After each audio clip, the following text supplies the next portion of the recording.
ॐ जननीं शारदां देवीं रामकृष्णं जगद्गुरुं पादपद्मे तयो श्रुत्वा प्रणमामि मुहुर्मुहुः। नमः श्रीयतिराजाय विवेकानन्दसूरये सच्चित्सुखस्वरूपाय स्वामिने तापहारिणे। गुरुब्रह्मा गुरुर्विष्णुः गुरुर्देवो महेश्वरः गुरुः साक्षात् परब्रह्म तस्मै श्रीगुरवे नमः।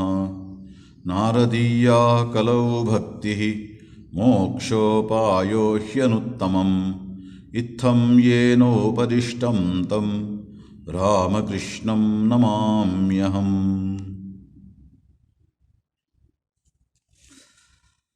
नारद भक्त सूत्र अध्ययन कर रहे हैं। उसमें हम पिछले क्लास में हमने देखा था अन्यस्मात् सौलभ्यम भक्तौ, भक्ति मार्ग में, भक्ति योग में सौलभ्यम जो सहज है, भक्ति पथ जो है वो सहज है।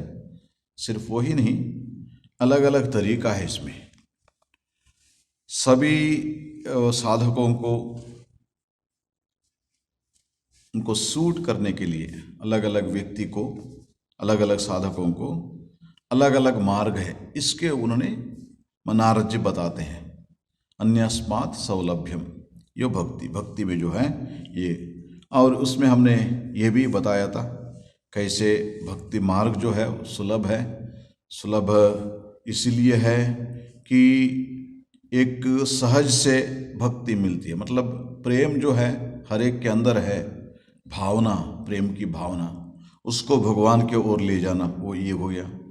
और उसके साथ साथ हमने ये भी देखा था, श्री रामकृष्ण कहते हैं भक्ति ये सुलभ मार्ग है। क्यों बताते हैं? कलयुग में अन्नगत प्राण है, इसलिए बड़े बड़े साधना तपस्या नहीं कर पाएंगे, इसलिए भक्ति मार्ग सहज है, सुलभ है, ये बात कहते हैं। और सिर्फ वही नहीं, हमने ये भी देखा जब भक्ति साधना करते हो आप, दूसरे साधना मार्ग में जब जाएंगे, कर्मयोग जैसे, कर्मयोग में कैसे है? निष्काम कर्म या भगवान को अर्पण करते हुए कर्म करना, कर्म तो करना ही है। और उसको कैसे करना? निष्काम कर्म करना। वो निष्काम उतना सरल नहीं है जितना हम जैसे बोलते हैं, क्योंकि जिन्होंने भी कोशिश किया, जब कर्म करते करते पता नहीं कहाँ से ये सब उसका जो कुछ पाने का इच्छा हो जाती है, नाम यश ये सब का जो आ जाती है अपने आप में, इसीलिए उतना सहज नहीं है, अब सरल नहीं है। और उसके बाद जैसे हम जाते हैं ज्ञान मार्ग में, श्रवण मनन निधिध्यासन, एक ही साधना है। गुरुमुख से, शास्त्र से सुनो, पढ़ो, श्रवण हुआ, और मनन, उसको मनन करना, उसके ऊपर अच्छे तरफ से सोचना उसके बारे में, और उसके बाद निधिध्यासन, उसके ऊपर ध्यान करना। यही एक मार्ग है ज्ञान मार्ग में। वैसे ही आप जब जाओगे योग मार्ग में, अष्टांग योग है, और धारणा, ध्यान, समाधि, धारणा करो, ध्यान करो, समाधि में लग जाओ। ये सिर्फ यही एक मार्ग है। लेकिन जब आप भक्ति मार्ग में जाओगे, जब भजन करते बैठोगे, अच्छा नहीं लगा, सिर्फ बैठ के नाम जप करो। किसी लोगों को मतलब एकदम चुपचाप कहीं बैठेंगे, नाम जप करते रहो, और नहीं तो भगवान की लीला के चिंतन करो और भगवान के स्मरण करो। कई तरीके हैं। और भगवान की लीलाओं के बारे में, मतलब जो भी उनका जो भागवत हो, रामायण हो, ये सब को पढ़ो।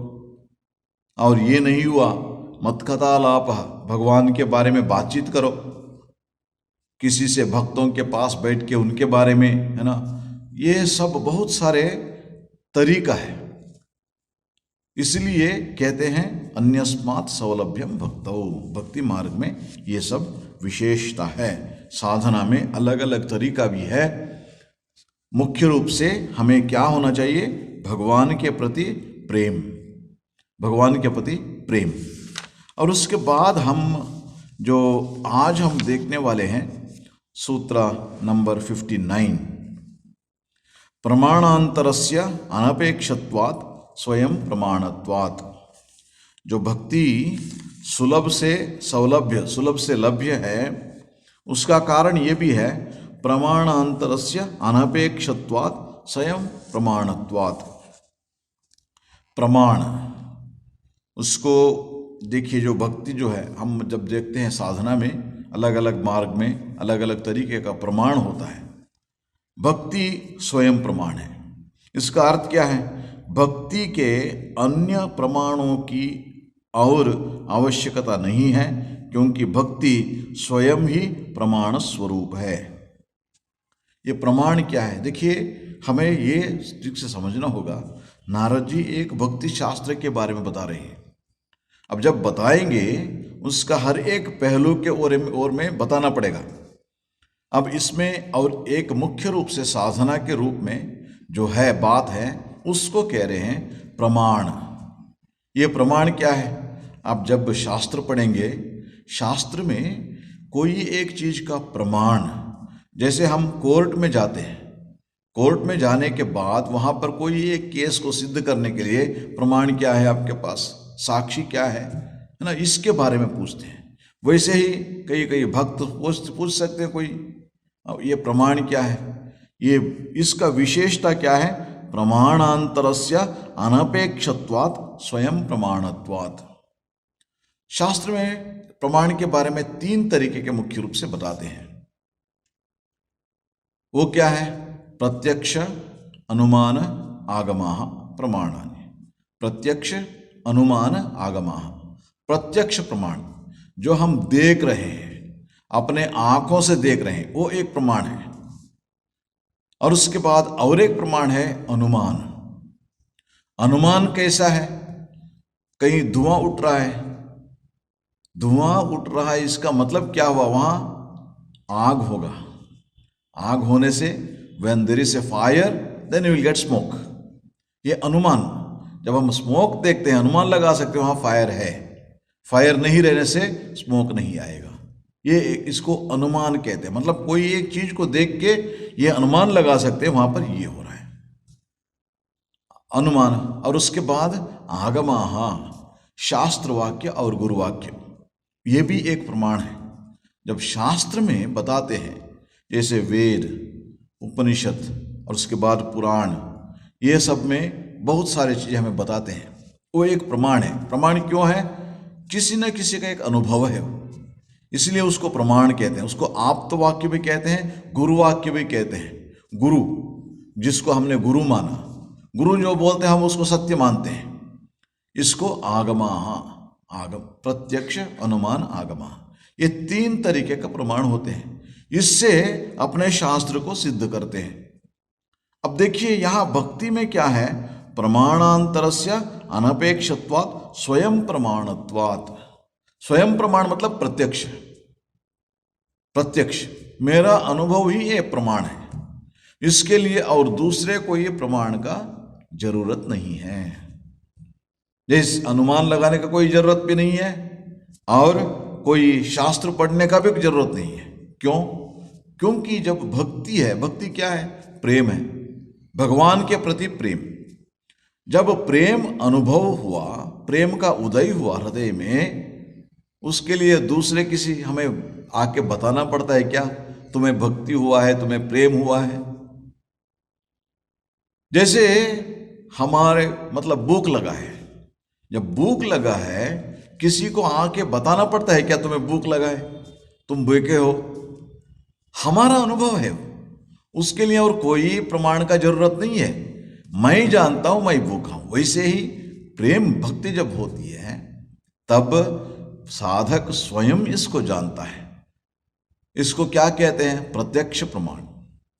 प्रत्यक्ष, श्री रामकृष्ण इसके बारे में कहते हैं, जब प्रत्यक्ष प्रमाण कैसा होता है, ये किसी ने क्या किया, उन्होंने आके बताया, देखो वहां पर एक बहुत बड़ा ये बिल्डिंग था ना, वो गिर गया है, बारिश हुई ना जोर से, वो बिल्डिंग गिर गया है। दूसरे व्यक्ति ने क्या बताया, अच्छा एक मिनट एक मिनट एक मिनट, मैं न्यूज़पेपर में देखूंगा आया है या नहीं। वो न्यूज़पेपर देखेगा, न्यूज़पेपर आने से उसको सच मानेगा, नहीं तो नहीं मानेगा। पहले व्यक्ति जो उन्होंने बताया है वो कह रहा है मैं ये देखा हूं, इसलिए उनको विश्वास करने में कोई न्यूज़पेपर किसी का जरूरत नहीं है, क्योंकि वो देखा है, प्रत्यक्ष प्रमाण है, प्रत्यक्ष प्रमाण है, उन्होंने देखा है। और दूसरे व्यक्ति को उस पर विश्वास करने के लिए कहीं ना कहीं और दूसरा कोई बताना होगा, कोई ये होगा, क्रॉस वेरिफिकेशन का जरूरत पड़ता है। लेकिन इसको जो पहले व्यक्ति जो जिन्होंने देखा है उनके लिए तो उसका जरूरत नहीं है। वैसे ही भक्ति का एक विशेषता है, किसी हमें बताने का कोई जरूरत नहीं है तुम्हें भक्ति हुई है। क्यों? क्योंकि हमारे अंदर से हमारा उसका अनुभव होता है, भगवान के प्रति प्रेम, भगवान के प्रति भक्ति, उसका जो उदय हुआ है हमें अनुभव होता है। इसीलिए कहते हैं प्रमाणांतरस्य अनपेक्षत्वात् स्वयं प्रमाणत्वात्। भक्ति का विशेषता है वो अपने आप में, हमारा अनुभव ही इसके लिए प्रमाण काफी है। इसलिए भक्ति अनुभव की वस्तु है और मैं ही, और भक्ति के आविर्भाव का अपने हृदय में ही अनुभव करते हैं, अपने हृदय में ही इसका अनुभव करते हैं। जब अपना अनुभव हो गया फिर दूसरे को ये आके बताने का कोई जरूरत नहीं है, कोई किसी आके बताने का कोई जरूरत नहीं, अपना अनुभव है, वही बहुत बड़ा प्रमाण है, प्रत्यक्ष प्रमाण, हमारा अनुभव का ही एक प्रमाण है भक्ति के लिए। इसलिए ज्यादा मतलब ये सोचने का कोई जरूरत नहीं है, भक्ति हुई है या नहीं कोई हमें आके बताने का कोई जरूरत नहीं, ये बात कह रहे हैं।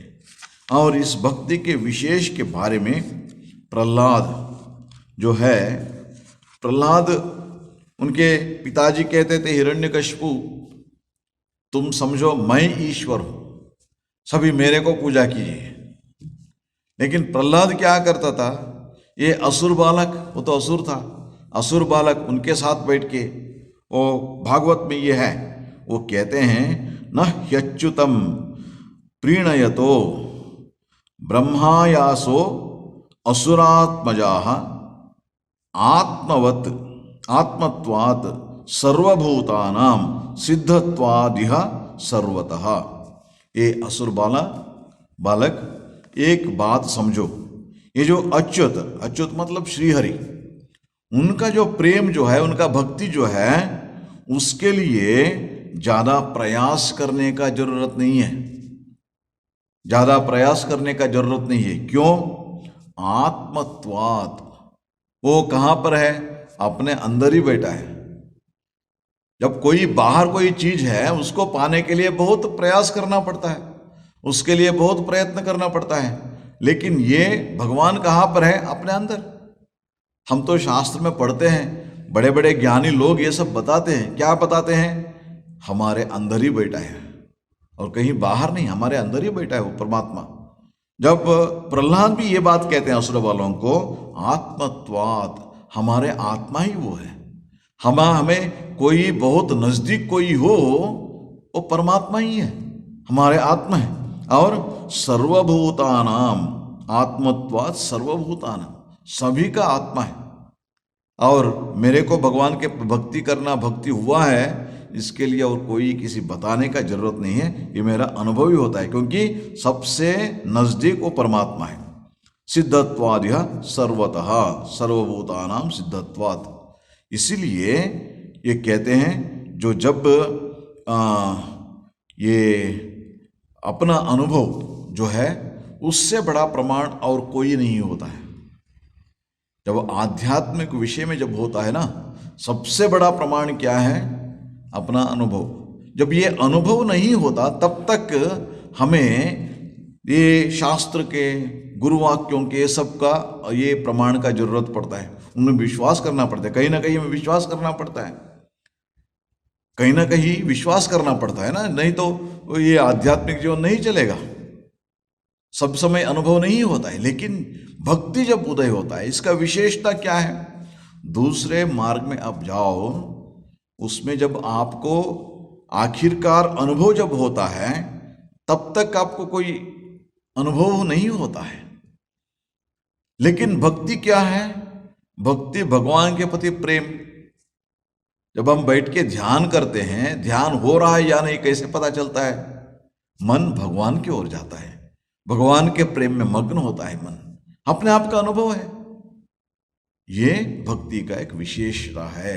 नारद जी कहते हैं ये भक्ति का विशेषता क्या है? अन्यस्मात् सौलभ्यम।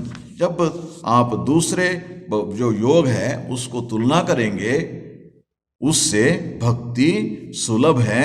इसीलिए ये भी एक कारण है, दो कोई एक प्रमाण का जरूरत नहीं पड़ता है, स्वयं प्रमाणत्व, अपना अनुभव ही इसके लिए प्रमाण है, ये बात कहते हैं। और उसके बाद अगले जो ये है सूत्र जो है 60th, शांति रूपात परमानंद रूपात च। ये भी उसी का जो है ना कंटिन्यूटी है। अन्यस्मात् सौलभ्यम भक्त उन्होंने बताया 58 सूत्र में, उसका ही ये कंटिन्यूटी है। वो भक्ति सुलभ क्यों है? शांति रूपात परमानंद रूपात च। भक्ति शांति रूप का है और परमानंद रूप का है। ये हमें ये ठीक से समझना चाहिए। शांति, क्योंकि हम जब साधना करते हैं, कोई भी साधना हो, भगवत साधना शांति के लिए करते हैं, आनंद के लिए करते हैं। लेकिन ये भक्ति ये शांति रूप है। वो कहते हैं शांति स्वरूप और परमानंद स्वरूप होने से भक्त की साधना सुलभ है। भक्त की साधना सुलभ है। ये तो शांति तो सभी इसमें मार्ग में होता है, सभी साधना में होती है। आखिरकार हमें शांति तो चाहिए, उसके लिए तो करते हैं। बड़े बड़े महात्मा जो भी उन्होंने साधना की है वो कहते हैं, क्या कहते हैं? जब सच्चिदानंद स्वरूप वेदांत मार्ग में जब जाते हैं, भगवान को क्या कहते हैं? सच्चित आनंद। वो आनंद स्वरूप है परमात्मा। लेकिन ये भक्ति का विशेषता ये है, देखिए दूसरे मार्ग में जब हम साधना करते हैं बहुत प्रयास होता है, उसके लिए विशेष परिश्रम करना पड़ता है और उसके लिए बहुत सारे मन के ग्लानि भी होती है। क्यों? जब साधना करते हैं ना, जैसे योग साधना में क्या है? चित्तवृत्ति निरोधा। अपने मन में जो भी सोच आते हैं ना उसको निग्रह करना होगा। कैसे करोगे? उसको आप जगे हुए, जागृत हुए, अलर्ट, जो अलर्टनेस हो जाए, सब समय अलर्ट रहना चाहिए और दूसरा कोई सोच नहीं आना चाहिए। इसके लिए कितना अलर्ट रहना पड़ेगा, ये तो स्वाभाविक रूप से नहीं होता है। इसके लिए विशेष प्रयास करना पड़ता है और हम जितना प्रयास करते हैं उसके बावजूद दूसरे सोच आ जाते हैं, संस्कार है बहुत सारे, तब क्या होती है? मन में दुख होता है, इतना कोशिश तो किया मैंने लेकिन देखो ये ऐसे हो गया। नहीं तो जैसे इसमें ज्ञान मार्ग में हम जाते हैं, श्रवण मनन निधिध्यासन, उस समय क्या करना चाहिए?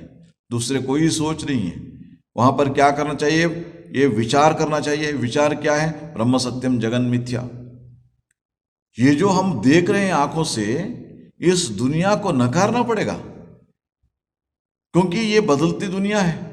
आज जो है कल वैसा नहीं होगा, इसको समझना होगा। लेकिन हम आंखें खोलते हैं, इस दुनिया में सब कुछ देखते हैं।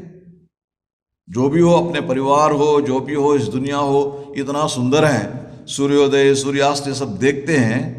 और ये सब देखने के बाद अपने मन को बताना पड़ेगा ये सब अनित्य है। थोड़ा सोचिए कितना मतलब उसका ये है, परिश्रम है उसका। और अपने आप को जब बताते हैं इसको, ये अनित्य है, और कितना डिसअपॉइंटमेंट होगा हमको। ये आप दूसरे मार्ग में आप जाओगे, ये सब का चक्कर है। मतलब साधना मार्ग में शांति मिलना उतना आसान नहीं है, शांति मिलना दूसरा आसान नहीं है। और वैसे ही कर्मयोग में हम करते हैं, मतलब निष्काम कर्म करना पड़ेगा। हम देखते हैं कहीं ना कहीं, क्योंकि जब कोई एक काम है ना, निष्काम करने का मतलब क्या है, थोड़ा सोचिए। मैं जो कर रहा हूं उसका जो फल मुझे नहीं चाहिए, जब हमारे मन को हमने बोल दिया इसको फल नहीं चाहिए, तब क्या होता है? तब मतलब उसको करने में कहाँ ध्यान लगा सकते हैं हम लोग? कोई इंटरेस्ट ही नहीं रहता उसमें। कोई एक प्रयोजन है तब अपने आज उसको करने में कुछ आसक्ति, इंटरेस्ट रहता है, मन लगा के कर सकते हैं। उसका तो फल हमें नहीं चाहिए, तब क्या होता है? इसलिए जो है ना, करने में, एक अनुष्ठान करने में इतना प्रयास होता है, तब उसमें शांति मिलना उतना आसान नहीं है। लेकिन जब कर्म योग में हम साधना करते हैं, वो क्या है, इसका स्वाभाविकता देखिए। और नहीं, भक्ति योग में हम जब साधना करते हैं तो स्वाभाविकता देखिए, इसमें क्या है, हर एक के अंदर प्रेम है, हर एक के अंदर है, स्वाभाविक रूप से है, भगवान ने दिया हर एक को। कुछ ना कुछ हम है ना चाहते हैं इस दुनिया में, चाहे वो चोर हो, कोई भी हो, कुछ ना कुछ चाहते हैं, इसलिए करते हैं। वो चाहत जो है अंदर से है, इसको हमें क्या करना, भगवान को चाहना। जब हम भगवान से प्रेम करने लगते हैं, स्वाभाविक रूप से जैसे दूसरे योग में जितना प्रयास करना पड़ता है उतना प्रयास यहां नहीं करना पड़ता है। जैसे मन लग गया, शांति मिल जाता है।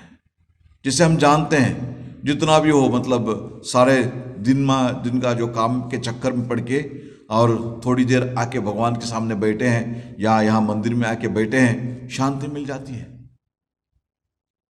इसलिए भक्ति मार्ग कहते हैं शांति रूपात, इसमें शांति मिलती है, इसमें शांति मिलती, स्वाभाविक रूप से शांति मिलती है। और उसके साथ परमानंद रूपात च, परमानंद का रूप है। ये आनंद और सुख दो चीजें, इसको ठीक से समझना चाहिए। दुनिया में ये दो चीज अलग अलग चीजें, आनंद अलग है, सुख अलग है। सुख कहाँ से मिलता है? सुख जब विषय वस्तुओं से मिलता है। इसके बारे में पहले ही मैंने बताया था। अपने इंद्रिय मन, उसको योग से कोई एक चीज को, इस दुनिया में कोई एक खाने की चीज हो, है ना, खीर बनाए थे, कल देखिए स्वामी जी का जन्मदिन था, खीर बनाए थे। जब खीर खाते हैं, अपने इंद्रिय है ना, इसके द्वारा उसका अनुभव करते हैं, उससे क्या मिलता है? एक सुख मिलता है। वो जो मिलता है वो सुख है, क्योंकि इंद्रिय और ये वस्तु, विषय वस्तु का संयोग से मिलता है। लेकिन इसका और एक पहलू भी है।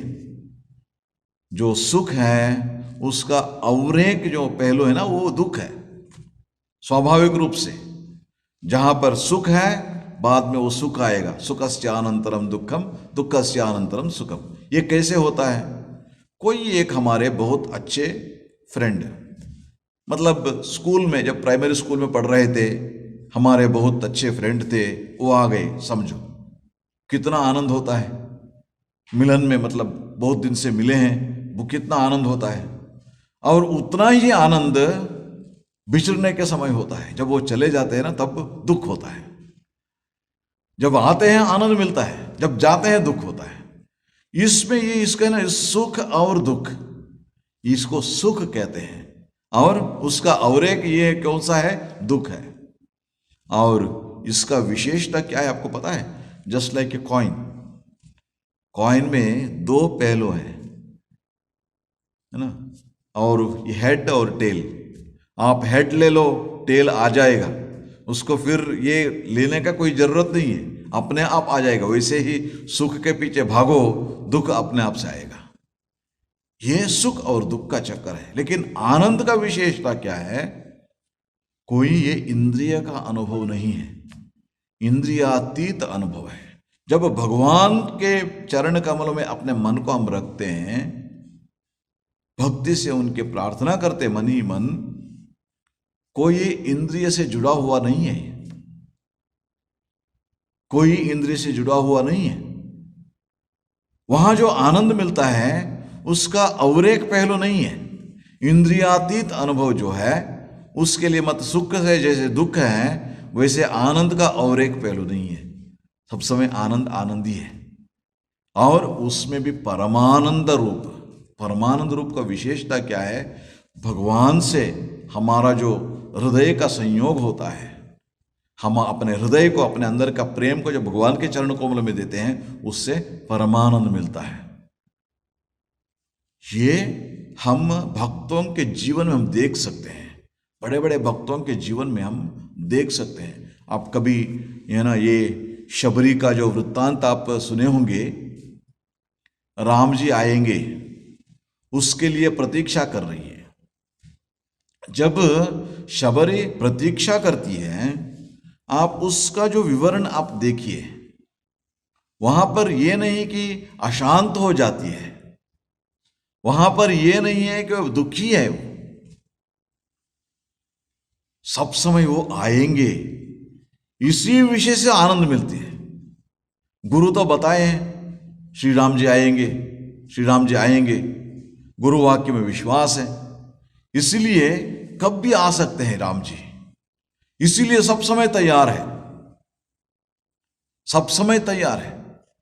वो रास्ता जो आते हैं उसको परिष्कार करके रखना, अपने घर को परिष्कार करके रखना, ये सब करती रहती है।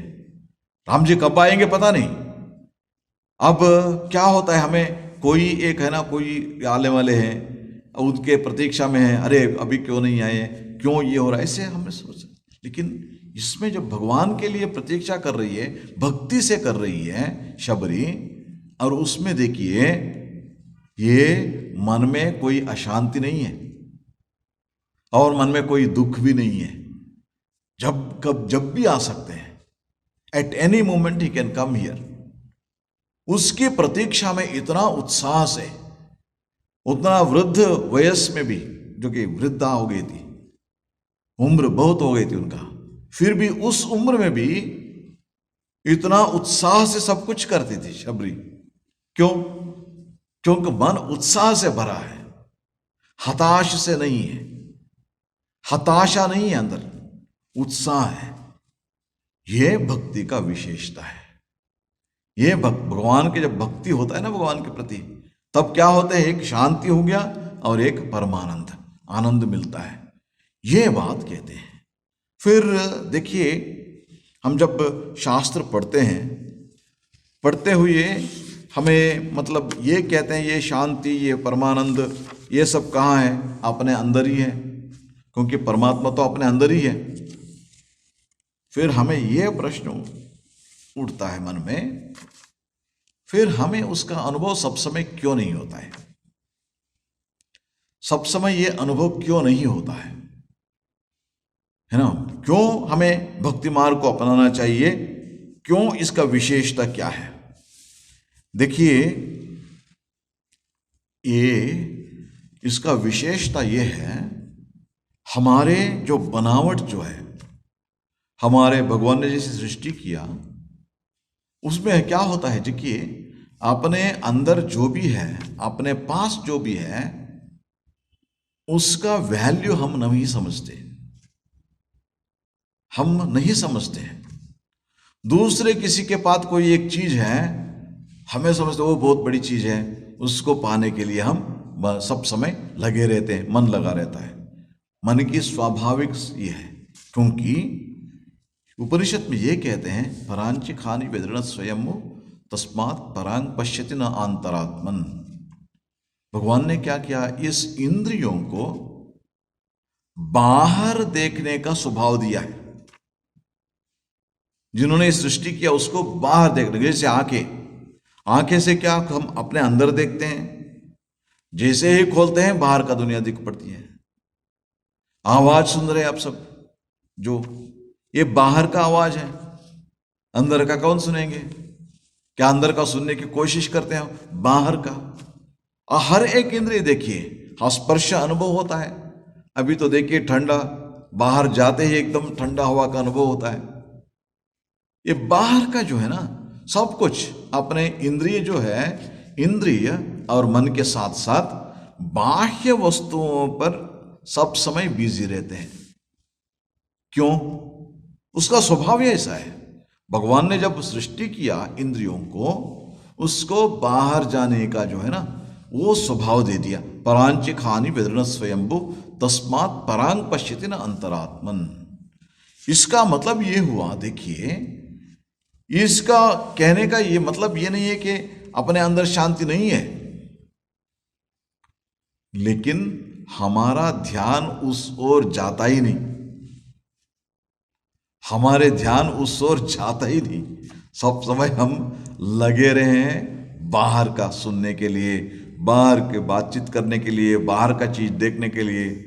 सब समय अपने पास जो है उसके बारे में सोचते भी नहीं। जितने भी हो, दूसरे किसी के पास है। आप कभी ये किए होंगे, जो ये होते हैं ना, गैया होते हैं, उनके अंदर थोड़ा घास डालो लाइन में, है ना, गौशाला में जाने से लाइन में उसको बांध के रखते हैं, उसके सामने घास डालो। वो गैया क्या करते हैं, अपने सामने जो है उसको नहीं खाते हैं, पास में जो गैया बैठे ना उसके सामने का जो खाने के लिए एकदम मुंह डालती है, वहां खाएगी। और उसके बाद दूसरी जगह में कुछ नहीं मिलता तब अपने सामने जो उसको खाता है। मानव का स्वभाव भी वैसा ही है। भगवान ने वो शांति और आनंद सब अपने अंदर रख दिया है ना। इसको भगवान ने सबसे ज्यादा वैल्यू दिया है। और उन्होंने क्या किया, इसीलिए क्या किया, सुलभ से मानव को नहीं मिलना चाहिए। इसके लिए कुछ ना कुछ कोशिश करना ही पड़ेगा, साधना करना ही पड़ेगा, मेहनत करना ही पड़ेगा। फिर कहां रखेंगे? बुद्धि तो है, भगवान ने दिया है बुद्धि। मानव क्या करते हैं, इंद्रिय स्वाभाविक रूप से बाहर जाते हैं ना, बाहर कहीं रखो, वहां जाके ढूंढ लेते हैं। इसलिए उन्होंने क्या किया, अंदर ही रख दिया। अब ढूंढते रहो सारा दुनिया ढूंढते रहो। ये शांति के लिए कहां कहां नहीं जाते हम लोग, है ना।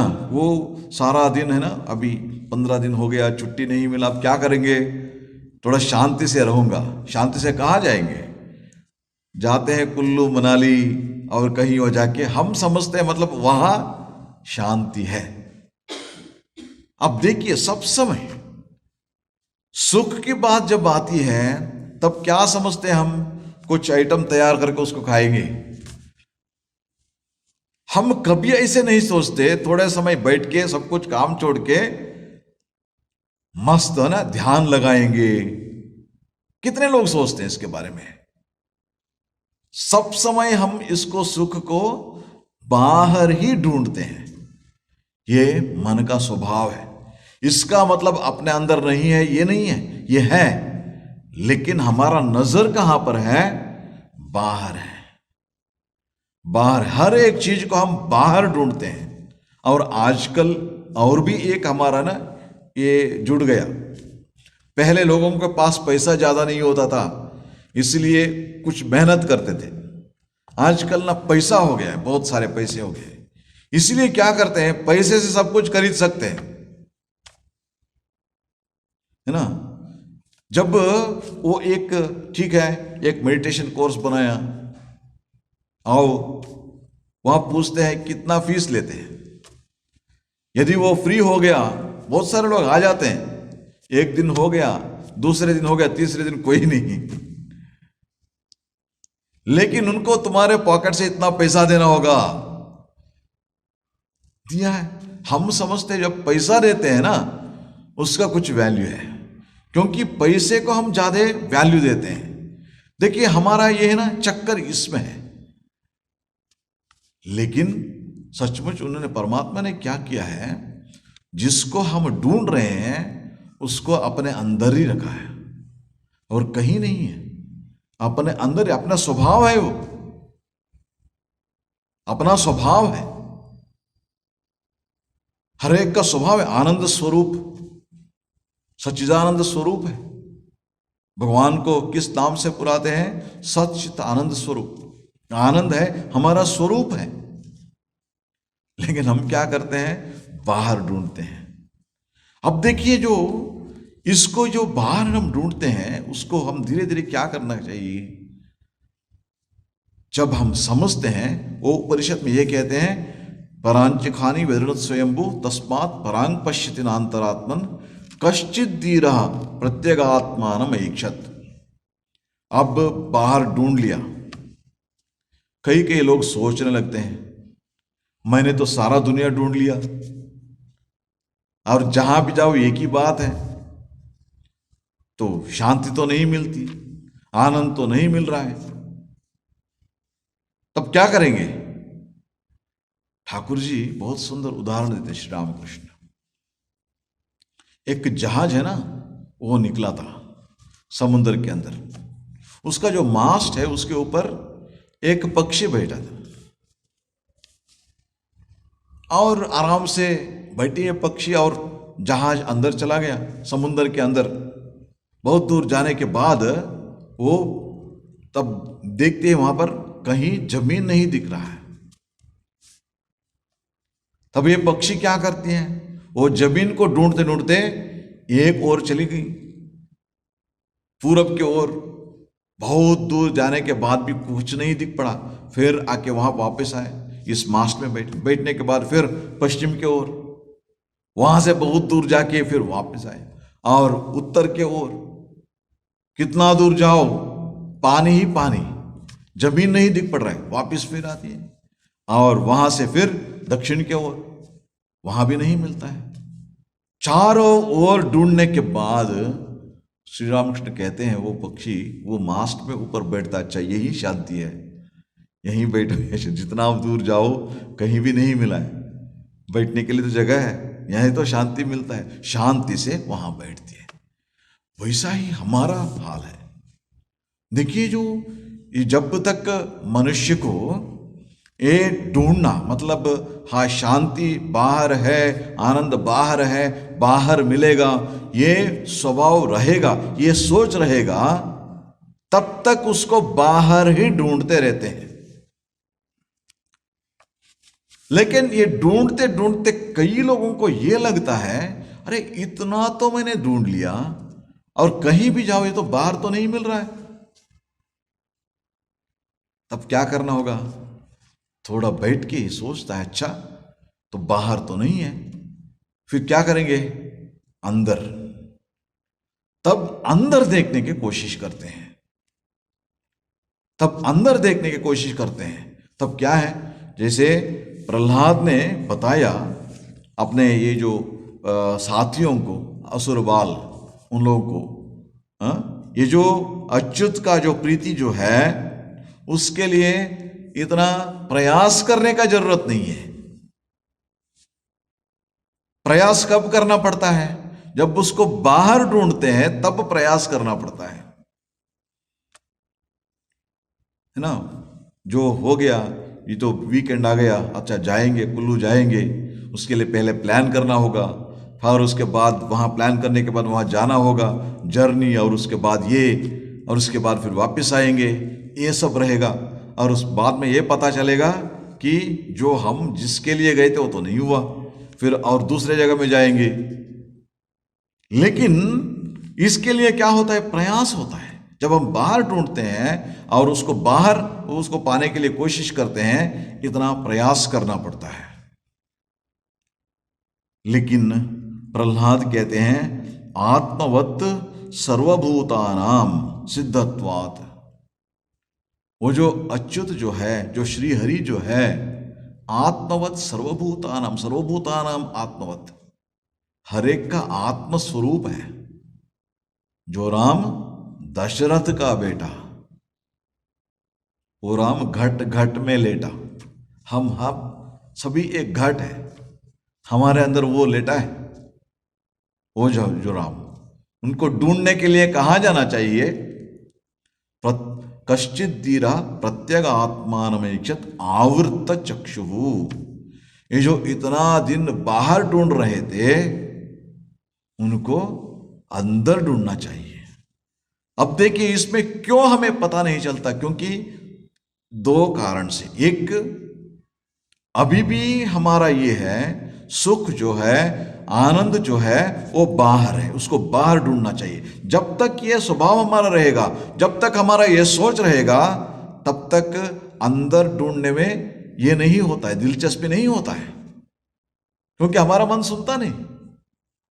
जब ये वो सोच आएगा, अच्छा इतना तो हमने ढूंढ लिया, ढूंढने के बाद ये पता चलता है तो बाहर तो नहीं मिला, कम से कम अभी तो कोशिश करें अंदर ढूंढने के लिए। सब जगह में सब और तो देख लिया हमने, अब अपने अंदर तो थोड़ा ढूंढ ले। जब ये विश्वास होता है, अंदर ढूंढने का प्रयत्न करते हैं। लेकिन तब तक क्या होता है ना, अपना एक स्वभाव होता है, अभ्यास, आदत। आदत क्या है, अब तक हमारे मन को अब तो बाहर ही जाने का प्रयत्न किया, ट्रेनिंग दिया, तो सब समय बाहर ही, इसलिए अंदर देखने के लिए मन तैयार नहीं होता उतना आसानी से अंदर जाने के लिए तैयार नहीं होता है मन। जैसे हम बैठते हैं भटकने शुरू कर देता है, और फिर ये अभ्यास करते करते करते करते फिर मंदिर वो अंदर जाना शुरू करता है। जब इसलिए क्या करना पड़ता है ना, वो भगवान को यहां बैठना पड़ता है, बिठाना पड़ता है पहले, क्योंकि मन का स्वभाव है, वो तो हमारा अंदर जो परमात्मा है हमारे सामने बैठा है,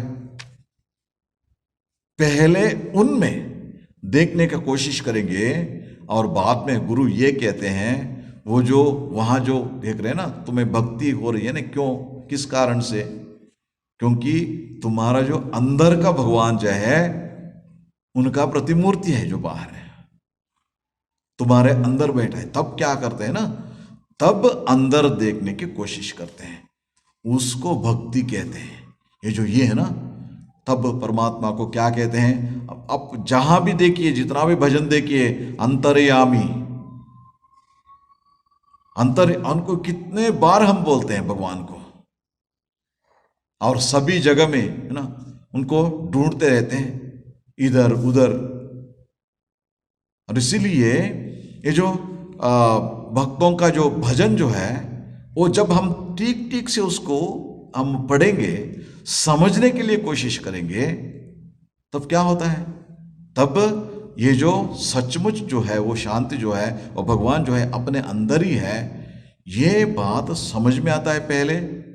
और जितना गुरुमुख से सुनेंगे और उसके बारे में सोचेंगे, धीरे धीरे इस विषय पर विश्वास भी होता है। विश्वास होने के बाद हम उनको अंदर देखने की कोशिश करते हैं, और इस कोशिश में क्या है, अभ्यास करना बहुत जरूरी है, क्योंकि पहले पहले मन बाहर भटकना शुरू कर देते, क्योंकि उसका आदत है बाहर जाना। उसको अंदर जाने का आदत करवाना है, मन को अभ्यास करवाना है। इसलिए ये जब अभ्यास करेंगे, तब वो जो परमात्मा वहां बैठा है, वो अपने अंदर भी है सचमुच। ये है ना भक्ति का एक विशेषता है।